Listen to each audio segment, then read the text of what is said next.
Le Premier ministre Pedro Sánchez a exposé ce mercredi à la Moncloa la position de l'Espagne sur l'escalade du conflit au Moyen-Orient et a répondu aux critiques de Donald Trump à l'égard de Madrid.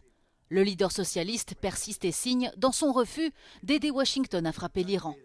La posición del gobierno de España se resume en 4 palabras: no a la guerra.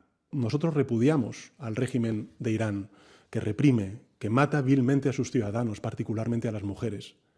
Pero al mismo tiempo rechazamos este conflicto y pedimos una solución diplomática y política. Des tensions diplomatiques ont éclaté après que le gouvernement espagnol a apposé son veto à l'utilisation des bases militaires de Rota et Morón pour l'opération américaine contre l'Iran. En réponse, le président américain a annoncé un blocus commercial entre les deux pays. Actually said that we can't use their bases, and that's all right. We could use their base if we want. We could just fly in and use it. Nobody's going to tell us not to use it. Pedro Sánchez veut rester ferme. Selon lui, il est impossible de répondre à ce qu'il a qualifié d'opération illégale par une autre, et la priorité devrait être de protéger la population civile. Lors de son allocution, le Premier ministre espagnol a appelé à ne pas répéter les erreurs du passé, rappelant les conséquences de la guerre en Irak en 2003 et le rôle du trio des Açores formé par Bush, Blair et Aznar.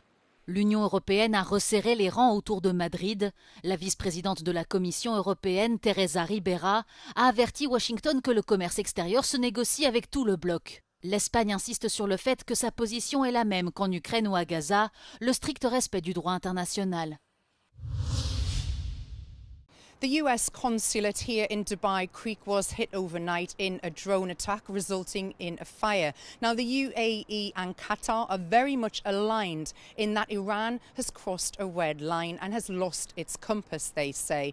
The other developing news overnight was that 2 Iranian sleeper cells were arrested in Qatar. This will, of course, send ruffles through the security community around the globe for fear there could be further Revolutionary Guard operatives active in other countries. Yesterday, the Ministry of Foreign Affairs here in Dubai and also in Doha held press conferences reassuring people that they have enough air defence ammunition to protect the country. Also, in addition to that, of course, those repatriation flights are continuing out of DXB today. Qatar Airways have suspended their flights again. We've just heard a little bit earlier today, but the interesting thing in terms of the flights here in the UAE specifically, we are hearing about repatriation flights, people wanting to come back into the country and return home. Jane Witherspoon, Euronews in Dubai. Arrivées ce mercredi à Chypre, les frégates Kimon et Psara marquent une étape clé de la coopération militaire gréco-chypriote. Objectif, consolider les capacités défensives de l'île. Plus tôt dans la journée, des F-16 grecs ont également effectué leur première mission, décollant après qu'une alerte a été lancée pour un objet inconnu approchant l'espace aérien chypriote. Chypre a annoncé peu après que l'incident était terminé, comme l'a déclaré le porte-parole du gouvernement, qui n'a pas fourni plus de détails. En raison de cette alerte, un vol reliant Athènes à Larnaca est retourné à l'aéroport de la capitale grecque pour des raisons de sécurité alors qu'il survolait Chypre. Les premiers rapports indiquaient que l'espace aérien chypriote avait été fermé pendant quelques minutes, une information démentie peu après par le porte-parole du gouvernement, Konstantinos Letimbiotis. Ce dernier a souligné que 2 vols avaient reçu l'ordre d'attendre que l'espace opérationnel soit disponible, l'un des pilotes retournant à Athènes et l'autre atterrissant à Larnaca peu de temps après. Le Premier ministre grec a quant à lui évoqué le but et les objectifs de la mission grecque à Chypre. Η αποστολή μας αυτή είναι αποστολή αμυντική και ειρηνική. Γίνεται με βάση τόσο την διμερή όσο και την ευρωπαϊκή αλληλεγγύη. Και με έναν στόχο μόνο, να αποτραπούν απειλητικές ενέργειες εναντίον του ανεξάρτητου κράτους της Κύπρου. Dans le cadre de ce soutien défensif à Chypre, le président Emmanuel Macron a ordonné au porte-avions nucléaire Charles de Gaulle de quitter la mer Baltique pour rejoindre la Méditerranée afin d'aider à protéger les alliés, ajoutant qu'il serait accompagné de frégates et de son escadre aérienne. De son côté, le Royaume-Uni va renforcer la défense aérienne de sa base à Chypre en déployant des hélicoptères équipés de systèmes anti-drones et en envoyant le destroyer HMS Dragon dans la région, comme l'a annoncé le Premier ministre Keir Starmer. Enfin, l'Allemagne et l'Italie devraient aussi envoyer des systèmes de défense et des navires près de Chypre.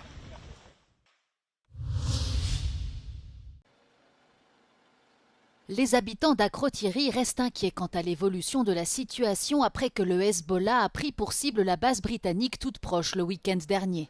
Les autorités chypriotes maintiennent la ville en état d'alerte jusqu'à vendredi, avec des sirènes mobiles car aucun système d'alerte n'est en place. Cette communauté chypriote ont été informés de la possibilité d'un ordre d'évacuation.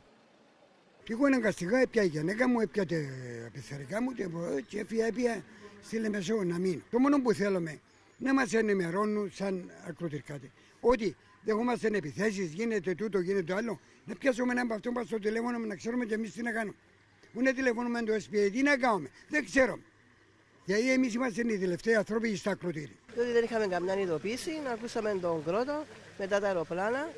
Εγώ τύχανε να έχουμε 2 εγγονάκια μικρά, τα πήραμε και φύγαμε.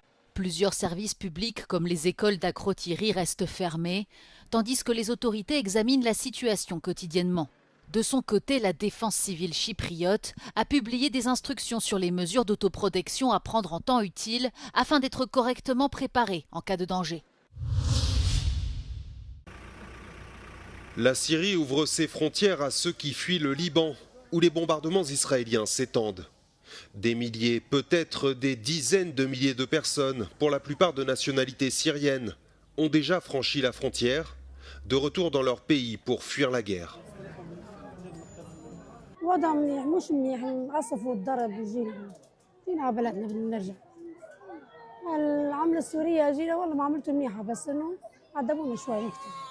Les autorités syriennes ont mobilisé des équipes médicales et simplifié les procédures d'entrée, notamment pour ceux qui avaient fui la longue guerre civile syrienne débutée en 2011. Poussés par la peur, les rapatriés interrogés par Euronews décrivent des frappes aveugles qui s'abattent sur Beyrouth et le sud Liban. جايين من بيروت، عرفت كيف؟ هاي العالم كلها جاي من بيروت، هربانه من الضرب يعني ضرب عشوائي، يعني اليوم اسرائيل عم تضرب ضرب عشوائي، العالم فلت بحالها شو عم تركض يمين شمال بس بدها تخلص. ايه؟ الطريق تعبان يعني مضروب الطريق مرتين ثلاثه مضروب على الطرقات، ضاربين الطرقات قاطعين طرقات.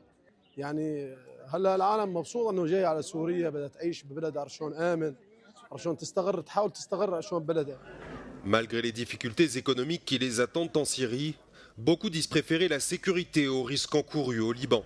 Autrefois cible des raids israéliens visant à bloquer la contrebande d'armes du Hezbollah, le poste frontière de Joussier est désormais devenu une artère humanitaire vitale.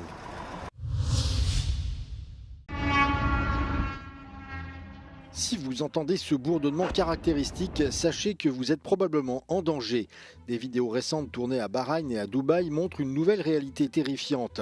Des sources d'informations ouvertes ont rapidement confirmé de quoi il s'agissait, des drones Shahed iraniens. Et l'Iran utilise désormais ses armes dans toute la région. Faut-il s'en inquiéter ? Le danger ne réside pas dans la technologie, mais dans le prix. L'Iran utilise le volume pour submerger les boucliers de défense avancés.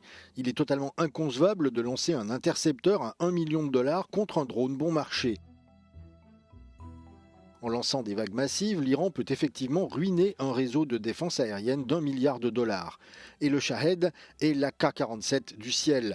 Il transporte une charge explosive mortelle, mais repose sur des composants de faible technologie. Après en avoir fourni des milliers à Moscou, l'Iran a observé comment la Russie les utilisait en Ukraine. Aujourd'hui, Téhéran réintroduit ces mêmes tactiques d'essaimage au Moyen-Orient. Depuis le territoire iranien, ces drones peuvent atteindre presque n'importe quel endroit, jetant une ombre sur toute la région. Selon le modèle, leur portée peut atteindre 2500 km, couvrant tout de la côte méditerranéenne aux confins de la péninsule arabique. Avec les Shahed qui menacent les bases américaines, les raffineries de pétrole, de gaz et les centres touristiques, personne ne semble être en sécurité. Mais il existe un plan pour les arrêter. Un système de défense aérienne anti-drone à plusieurs niveaux comprenant des escouades mobiles, de la guerre électronique et de nouveaux drones intercepteurs a permis à l'Ukraine d'atteindre un taux d'interception de plus de 80%. Le président Zelensky affirmant que la Russie a lancé près de 60 000 drones d'attaque de type Shahed contre l'Ukraine, une question se pose, le Moyen-Orient est-il prêt à intercepter une vague similaire ?